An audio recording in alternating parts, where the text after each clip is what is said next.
اللهم صل على محمد وعلى آل محمد كما صليت على إبراهيم وعلى آل إبراهيم إنك حميد مجيد. اللهم بارك على محمد وعلى آل محمد كما باركت على إبراهيم وعلى آل إبراهيم إنك حميد مجيد. مسلمانوں، مومنوں، رمضان شریف کا آج 18واں روزہ ہے۔ 2 دن کے بعد لاکھوں فرزندان اسلام اعتکاف میں بیٹھیں گے، اور یہ اعتکاف کا مقصد یہ ہے کہ اللہ نے جو لیلۃ القدر کا ثواب جو وعدہ فرمایا اس کو حاصل کیا جائے۔ جو اعتکاف میں بیٹھتا ہے وہ دنیا سے کٹ جاتا ہے، اور یہ اعتکاف یا لیلۃ القدر، اس کی اہمیت کیوں ہے؟ اس کی اہمیت اس لیے ہے کہ اللہ رب ذوالجلال کا کلام قرآن مجید اس مہینے میں نازل کیا گیا۔ تو رب ذوالجلال فرماتے ہیں یا انا انزلناه فی لیلۃ القدر وما ادراک ما لیلۃ القدر لیلۃ القدر خیر من الف شہر۔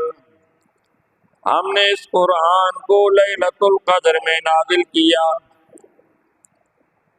لیلۃ القدر، قدر معنی قیمتی، قدر معنی وزن والی، قدر معنی عزت و احترام والی۔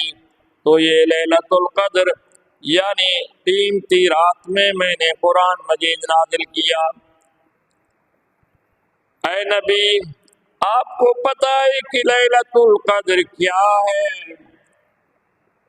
اس کا ثواب کتنا ہے، اس کی اہمیت کتنی ہے؟ تو اللہ رب ذوالجلال نے فرمایا کہ لیلۃ القدر، یہ جو قدر والی رات ہے، یہ 1000 مہینوں سے افضل ہے۔ قرآن مجید فرماتا ہے کہ یہ لیلۃ القدر 1000 مہینوں سے افضل ہے۔ یہ کس لیے ان کو فضیلت ملی؟ یہ قرآن مجید کی وجہ سے، جو قرآن مجید نازل ہوا۔ قرآن مجید اللہ کی آخری کتاب ہے۔ یہ قرآن مجید آخری کتاب ہے جو اللہ کے آخری نبی حضرت محمد مصطفیٰ صلی اللہ علیہ وسلم پر نازل کیا گیا، اور آخری امت کے لیے قیامت تک یہ قرآن رہے گا۔ نبی اکرم صلی اللہ علیہ وسلم نے فرمایا کہ قیامت تک یہ قرآن موجود ہوگا، اور قیامت کے قریب جب لوگ ایمان سے باغی ہو جائیں گے، جب لوگ دنیا میں مست ہو جائیں گے، جب لوگ گناہوں میں مبتلا ہو جائیں گے، جب لوگ اللہ کو بھول جائیں گے، تو آہستہ آہستہ کر کے قرآن والے اٹھتے جائیں گے، اور لوگوں کو قرآن کا شوق نہیں ہوگا، دنیا داری کا شوق ہوگا، عیاشی کا شوق ہوگا، دولت کا شوق ہوگا۔ تو یہ قرآن مجید والے اٹھتے جائیں گے، آخر کار آخری قرآن پڑھنے والا بھی اس دنیا سے چلا جائے گا۔ جب قرآن مجید اس دنیا سے چلا جائے اور جب قرآن والے موجود نہ رہیں، تو اللہ فرمائے گا کہ اب قیامت قائم ہو جائے۔ وَنُفِخَ فِي الصُّورِ فَصَعِقَ مَن فِي السَّمَاوَاتِ وَالْأَرْضِ۔ اللہ رب الجلال فرماتے ہیں کہ جب قیامت قائم ہوگی تو میں نے فرشتے کو حکم دینا ہے، میرے حکم سے فرشتہ سیٹی بجائے گا، سور بجائے گا۔ اس سور کی آواز ایسی ہوگی جو سنے گا وہ بے ہوش ہو جائے گا، اور بے ہوش ہو کے دنیا و ما فیہا سے غافل ہو جائیں گے۔ تو جب تک قرآن ہے، قرآن والے ہیں، قیامت قائم نہیں ہوگی۔ تو لوگوں، یہ قرآن کی برکت سے، قرآن کی رحمت سے دنیا چل رہی ہے۔ لوگوں جیسے ہی قرآن والے ختم ہو گئے، قرآن کی تعلیم ختم ہو گئی، قرآن پر عمل ختم ہو گیا، تو اللہ اس دنیا کو ہی ختم کر دے گا۔ اگر دنیا کو چلانا ہے، اگر دنیا میں رہنا ہے، اگر کاروبار کرنا ہے، اور اگر آخرت کی عزت حاصل کرنی ہے، تو قرآن مجید کو سینے سے لگاؤ، قرآن پڑھو، اس پر عمل کرو۔ نبی صلی اللہ علیہ وسلم نے فرمایا کہ جس نے قرآن کا ایک حرف پڑھا اسے ایک حرف کے بدلے میں 10 نیکیاں ملیں گی۔ تو یہ قرآن جو ہے تو رمضان میں نازل ہوا، اور رمضان کی لیلۃ القدر میں یہ قرآن نازل ہوا، تو اسی لیے رمضان کو بھی مقام ملا، لیلۃ القدر کو بھی مقام ملا۔ تو نبی صلی اللہ علیہ وسلم جو آخری نبی ہیں، نبی نبیوں کے سردار ہیں، یہ قرآن کتابوں کا سردار ہے، اور یہ رات راتوں کی سردار ہے، اور یہ مہینہ مہینے کا سردار ہے۔ تو بتاؤ جو قرآن پڑھنے والے ہیں کیا علوم کے سردار نہیں ہیں؟ اللہ کے سامنے فرمایا کہ حدیث ہے نبی صلی اللہ علیہ وسلم کی کہ لوگ اپنی پسندیدہ گلوکارہ، پسندیدہ باندی کی آواز میں گانے اتنے شوق سے نہیں سنتے جتنے شوق سے اللہ اپنے کلام پڑھنے والے کا کلام سنتے ہیں۔ تو جو آپ کی بات کرے، آپ کی تعریف کرے، آپ کو کتنا اچھا لگتا ہے، تو اللہ کا کلام جو پڑھے گا کیا اللہ کا وہ دشمن ہو جائے گا؟ اللہ کو اچھا نہیں لگے گا؟ تو فرمایا تنزل الملائکۃ والروح فیہا، اس رمضان شریف کی لیلۃ القدر میں فرشتے بھی اترتے ہیں، ان فرشتوں کے ساتھ روح القدس یعنی جبرائیل امین بھی ہوتا ہے، وہ بھی ان کے ساتھ اترتے ہیں۔ جبریل کون ہے؟ تمام نبیوں کی طرف اللہ کی طرف سے پیغام لانے اور لے جانے والا جبریل ہے۔ یہ جبریل بھی لیلۃ القدر میں اترتے فرشتوں کے جھرمٹ میں، اور جبرائیل امین بھی آتے ہیں دنیا میں، ویسے نہیں آتے جبریل، لیلۃ القدر میں آتے یا نبیوں کے پاس آیا کرتے، وحی لاتے تھے، کلام لاتے تھے۔ یہ جبریل بھی لیلۃ القدر میں نازل ہوتے ہیں تو باقی فرشتوں کے ساتھ۔ تو یہ اس رات کی اہمیت ہے، اسی لیے نبی اکرم صلی اللہ علیہ وسلم کو اللہ نے صرف یہ بتایا کہ بھئی رمضان میں ہے یہ رات۔ نبی پہلے 10 دنوں میں اعتکاف میں بیٹھ گئے کہ اس رات کو میں تلاش کروں، مجھے لیلۃ القدر معلوم ہو جائے، تاکہ امت کو بتاؤں بھئی یہی رات ہے، اسی میں عبادت کرو۔ نبی کے ساتھ صحابہ بھی بیٹھ گئے، نبی بیٹھا ہے، صحابہ بیٹھے، جب 10 دن پورے ہو جاتے ہیں تو نبی اکرم صلی اللہ علیہ وسلم اعلان کرتے ہیں، اے اعتکاف والو، اے میرے ساتھیوں، میرے صحابیوں، میں نے یہ 10 دن اللہ کی طرف سے فضائل والی رات لیلۃ القدر کو تلاش کیا، لیکن یہ رات مجھے نہیں ملی۔ جو میرے ساتھ اعتکاف میں بیٹھے وہ مزید بیٹھے، صحابہ بھی بیٹھے، نبی صلی اللہ علیہ وسلم بھی بیٹھے۔ جب 20 تاریخ ہو گئی تو نبی اکرم صلی اللہ علیہ وسلم نے اعلان فرمایا کہ اے صحابیوں جو میرے ساتھ اعتکاف میں بیٹھے وہ مزید بیٹھے، کیونکہ ان 10 دنوں میں بھی 10 راتوں میں بھی لیلۃ القدر نہیں ہے۔ تو اب مجھے اللہ نے بتایا کہ آخری 10 دنوں میں لیلۃ القدر ہے، اور وہ بھی طاق راتوں میں، یعنی وہ راتیں جو بڑی ہوئی ہوں، یعنی 21، 23، 25، 27، 29، ان طاق راتوں میں لیلۃ القدر کو تلاش کرو۔ اور صحابہ بھی بیٹھے ہیں، نبی اکرم صلی اللہ علیہ وسلم بھی بیٹھے ہیں، اور جو ہے تو اچانک نبی کو پتا چلتا ہے کہ لیلۃ القدر ہے یہ رات۔ نبی رب ذوالجلال سے دعا مانگتے ہیں، نبی صلی اللہ علیہ وسلم خوش ہوتے ہیں، اور نبی جو ہے تو امت کو بتانے کے لیے مسجد کے دروازے پر آتے ہیں، دیکھتے ہیں کہ دو مسلمان آپس میں لڑ رہے ہیں، کسی بات پر تکرار ہو گئی ہے، ہاتھا پائی ہو رہی ہے، سخت آوازیں آ رہی ہیں، تو نبی صلی اللہ علیہ وسلم کھڑے ہو گئے کہ اچانک اللہ تعالیٰ کی طرف سے حکم آیا کہ اب یہ رات بھی نہیں ہے، مقرر نہیں ہے، میری مرضی ہے، جب میں کروں، اب جو ہے تو اس کا تقرر ختم ہو گیا۔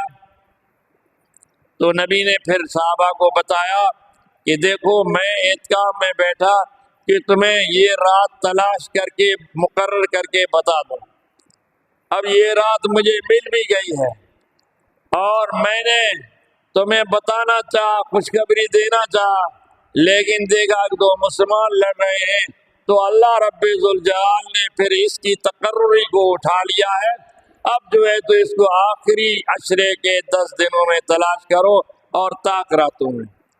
تو اس وجہ سے کچھ کہتے ہیں یہ رات 23ویں کی ہے، کچھ کہتے ہیں 21ویں کی ہے، لیکن بہت سے صحابہ جس میں مختلف صحابہ ہیں وہ کہتے ہیں 27ویں رات کو ہے، تو وہ اللہ جانتا ہے، یا ہمیشہ 27ویں رات کو آتی ہے یا بدلتی رہتی ہے، یا کبھی کس تاریخ کو کبھی کس تاریخ کو، اور یا کوئی اور رات مقرر طاق رات، اللہ کو معلوم ہے۔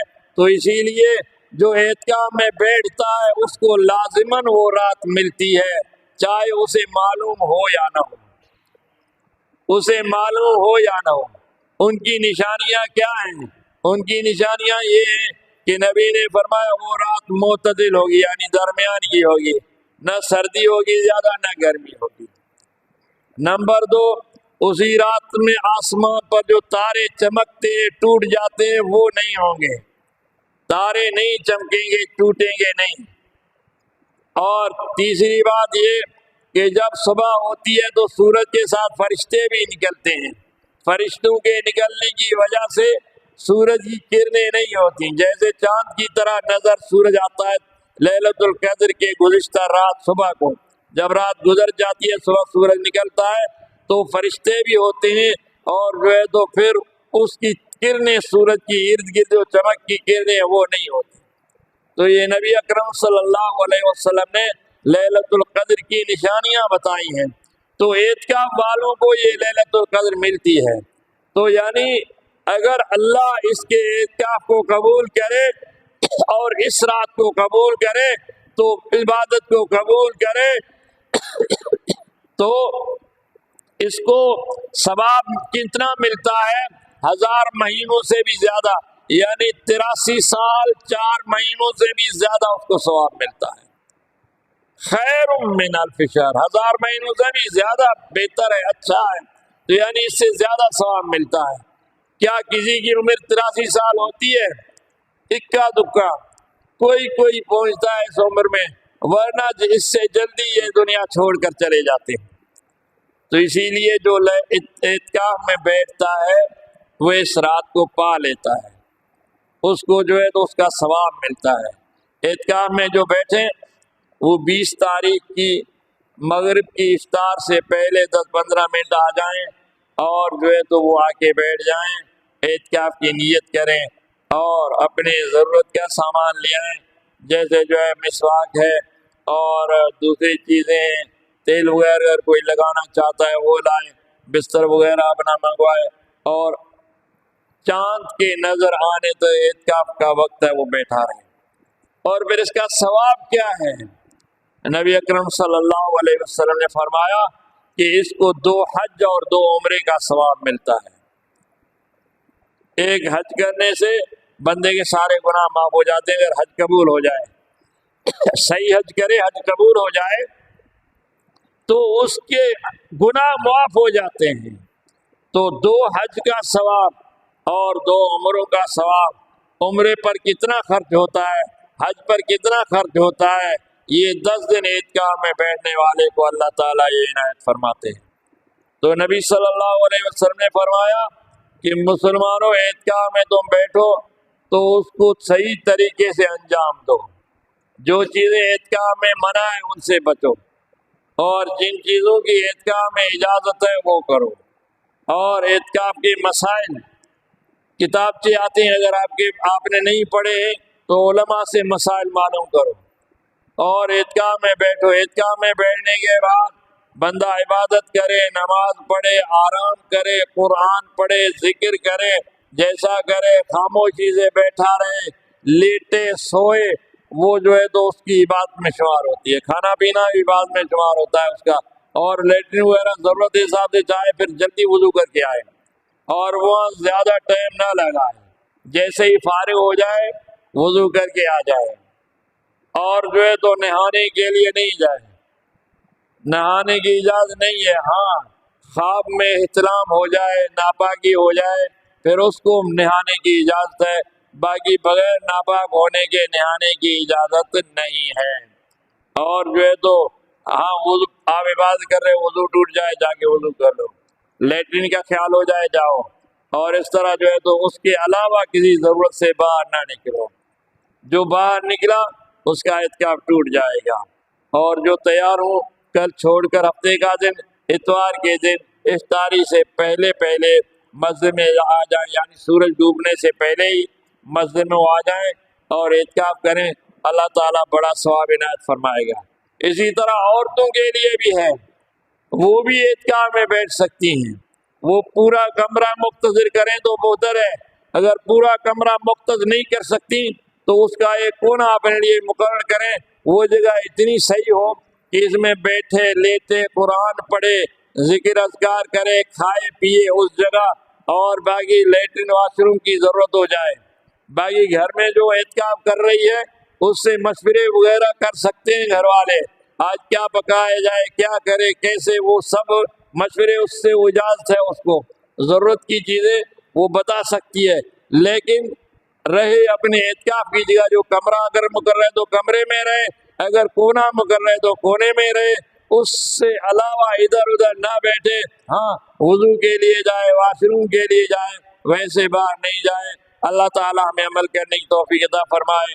وآخر دعوانا الحمدللہ رب العالمین۔